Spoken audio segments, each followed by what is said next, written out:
Una, tupihin po natin ito, papel, para sa ganun, dali po nating ikakat dun sa dulo. Cut po natin to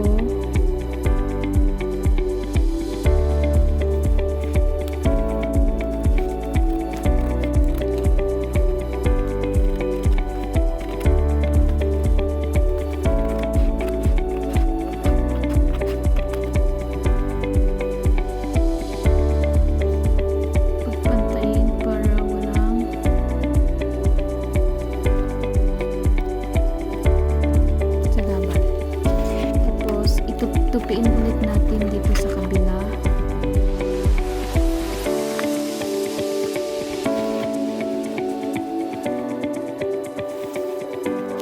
Then tupiin sa gitna.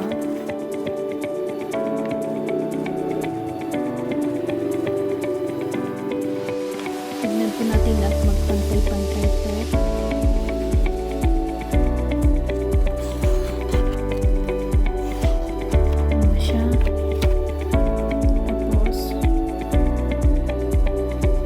Style niya natutupi na at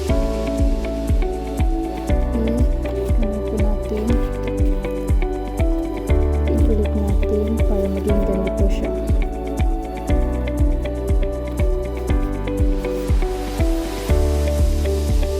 Tapos ano po natin dito,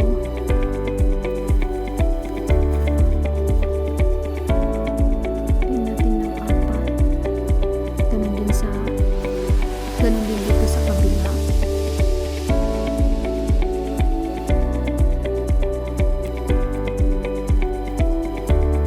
Pag natupi na po natin ng ganito, ibaliktad ulit natin.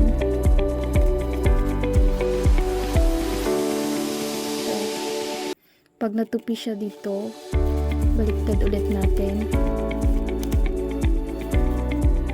At susulbong na natin ng isa. Ganun po siya.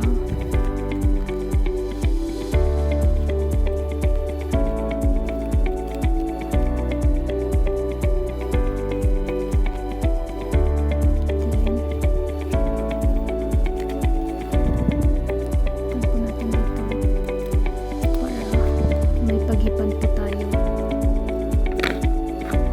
Para maging cut po natin dito ano gusto kalaki, pero sa akin ganito.